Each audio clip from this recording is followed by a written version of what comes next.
Jangan lupa untuk subscribe YouTube channel Metro TV News dan nyalakan notifikasinya. Ya, data pribadi terutama yang berada di dunia maya atau internet sangat penting untuk kita jaga kerahasiaan ya pemirsa. Karena kalau disalahgunakan ini rentan untuk bisa disalahgunakan oleh pihak-pihak yang tidak bertanggung jawab. Tapi sebenarnya bagaimana cara kita untuk bisa menjaga keamanan data kita di internet? Langsung saja kita akan bertanya dengan pakar forensik yaitu forensik IT digital yaitu adalah Alphonse Tanuwijaya sudah hadir bersama kami secara virtual di Selamat Pagi Indonesia. Selamat pagi Pak Alphonse. Selamat pagi Sarah, selamat pagi Abdi dan semua pemirsa Metro TV. Ya Pak Alphonse, kita sudah mendengar berita kabar bahwa data yang bocor ada 102.000 yang terkonfirmasi Pak Alphonse. Tetapi untuk keamanan data ini sudah lama sekali menjadi sebuah hal yang harus kita patut waspadai, terutama di Indonesia karena berulang kali terjadi. Sebenarnya kalau melihat hal yang berulang kali terjadi ini, yang melengah itu siapa, Pak Alphonse? Apakah dari perusahaannya kah? Apakah dari sistem IT kita yang tidak aman kah? Atau dari pemerintah yang memang kurang memberikan efek jera, Pak Alphonse? Dari insiden ini kita juga bisa melihat bahwa ada usaha untuk tidak mengakui data ini data siapa. Ini yang perlu kita ada satu sikap yang perlu dibiasakan. Kemudian dari Kominfo mengklaim hanya 100.002, tapi kalau data yang kami dapat itu 1.002.000 gitu. Mungkin keserimpet nolnya 1 gitu. Tapi kita tidak perlu berdebat di sana. Itu data yang kami dapatkan. Nah, yang perlu kita debatkan adalah bagaimana ini terjadi, lalu bagaimana mitigasinya ke depan. Dan ada standar-standar pengelolaan data yang minimal yang harus dipenuhi oleh institusi atau lembaga yang mengelola data. Itu yang paling penting. Jadi tidak perlu meributkan berapa banyak yang bocor atau bukan 1 juta, bukan 279 juta. Saya rasa tidak ke sana. Kalau mau buktikan ke sana, terbukti malah jadi lebih malu lagi kan. Baik. Artinya sudah ada lembaga yang juga perlu memberikan perhatian khusus kepada perlindungan data. Ini sudah terjadi Pak Alphonse dan sebelum-sebelumnya juga sudah pernah terjadi ada kebocoran data. Langkah antisipasi ke depannya yang dapat mungkin masyarakat lakukan juga untuk melindungi data pribadi ini agar tidak bocor. Apa saja Pak yang bisa dilakukan? Langkahnya ini terlibat ke banyak stakeholder. Kita sebagai pemilik data, lalu pengelola data dan pemerintah. Nah, kalau pemerintah itu mungkin mereka perlu sebagai wasit yang baik, tidak perlu sebagai menilai. Mereka hanya wasit saja dan memberikan standar minimal. Contohnya standar pengelolaan data bagi perusahaan atau institusi termasuk institusi pemerintah yang mengelola data. Salah satunya adalah ISO 27001. Jadi ada standar minimal kalau mengelola data tuh ada kemampuan minimal, ada step-step tertentu yang harus dipenuhi. Lalu untuk penegak hukum dan kejaksaan mungkin untuk eksploitasi data perlu segera ditangkap aktornya, lalu diberikan hukuman dan sehingga ada efek jera. Lalu untuk DPR dan pemerintah kami harapkan memang RUU PDP ini cepatlah untuk dibereskan sehingga ada dasar hukum. Jadi pengelola data juga tahu kalau hukumannya berat, mereka tidak akan main-main dengan hal ini. Lalu kita sebagai pemilik data, nah ini celakanya nih, ibaratnya mereka yang ngerokok, kita ngisep asapnya gitu. Jadi kita bisa menjaga data kita dengan baik, tapi sekali kita serahkan kepada mereka, itu udah kita nggak bisa apa-apa. Contohnya dalam kebocoran kasus ini, yang bocor menurut penyelidikan kami adalah data kependudukan. Jadi nama lengkap, tanggal lahir, NIK, ada sedikit nomor HP, ada sedikit alamat email. Itu kita sudah tidak bisa apa-apa, udah bocor, kita bisa apa gitu. Nah, yang kita bisa lakukan sebagai user adalah satu, berdoa kepada Tuhan Maha Esa, semoga yang mengelola data ini disadarkan pertama.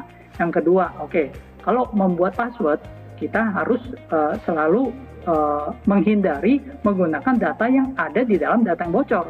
Jadi jangan pakai tanggal lahir kita, jangan pakai tempat lahir kita sebagai kata sandi untuk password dan sejenisnya.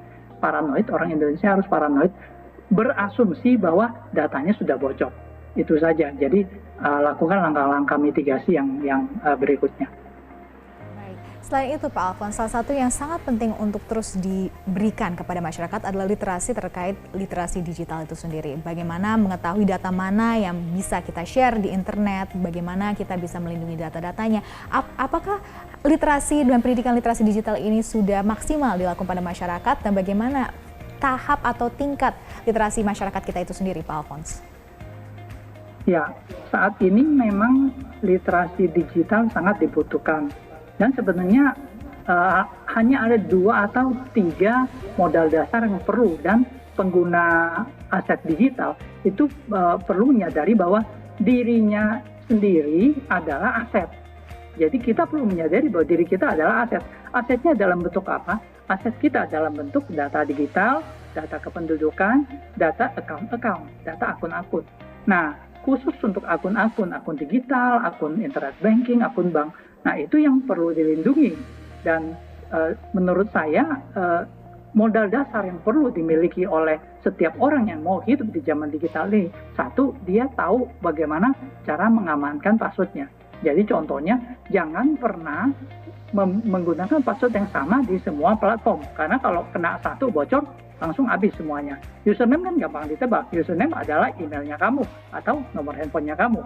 Nah, tapi kan password itu banyak sekali. Lalu ngingetnya gimana? Ya kita perlu realistis juga. Kalau 1000 account lalu 1000 password, lama-lama kita lupa sendiri. Nah, pakai yang namanya password manager, itu gratis kok. Itu bisa dilakukan dan bisa diunduh dan bisa berjalan di multi platform dan cloud dan aman, di encrypt. Jadi kalau dicuri datanya orang nggak bisa buka. Sesulit membuka ransomware. Lalu yang kedua adalah jika ada layanan yang memberikan pengamanan tambahan seperti two-factor authentication atau one-time password, saya pikir hampir semuanya ada. Facebook, Google, Tokopedia, lalu ada Instagram, Twitter, itu semua ada two-factor authentication. Kita perlu aktifkan itu dengan baik. Gitu. Nah, kalau sudah diaktifkan, Pak Alphonse, apa yang paling buruk bisa terjadi jika memang data-data ini tidak kita jaga dengan baik di internet atau dunia maya? Oke, apa yang bisa terjadi? Kita berkaca khusus pada kasus ini. Yang bocor adalah data kependudukan. Data kependudukan yang valid, ada NIK, ada nama, ada tanggal lahir, dan sejenisnya. Nah, data itu sangat mudah digunakan untuk membuat KTP aspal. Jadi kita ketahui banyak belangko KTP yang mudah ditemukan di Indonesia. Nah, orang bisa membuat KTP aspal itu, KTP-nya palsu tetapi datanya asli. Nah, lalu itu akar dari masalah, root of the problem gitu. Lalu bagaimana pengembangannya? Pengembangannya, KTP palsu itu dipakai untuk memalsukan personal. Contohnya, ajukan pinjaman online yang palsu. Kan kemarin baru kejadian. Aku nggak merasa minjem, kok tahu-tahu aku ngutang gitu loh. Di datanya debt collector. Itu satu. Yang kedua, memalsukan diri sebagai seseorang mengganti SIM card ke provider. Lalu yang ketiga, ini yang banyak terjadi yang kita tidak sadari. Dari dulu udah terjadi. Mama minta pulsa, lalu mengambil akun WhatsApp orang, lalu meminta transfer uang. Itu rootnya apa? KTP palsu ini digunakan untuk membuka akun bank banyak. Dan itu bisa digunakan untuk menampung kejahatannya gitu. Artinya banyak sekali dampak-dampak yang akan terjadi atau yang akan diberikan jika data pribadi kita bocor dan disalahgunakan di dunia digital. Terima kasih Pak Alphonse Tanujaya sudah bergabung bersama kami dan diharapkan semoga undang-undang perlindungan data pribadi ini dapat segera disahkan. Terima kasih Pak sudah bergabung bersama kami di Selamat Pagi Indonesia.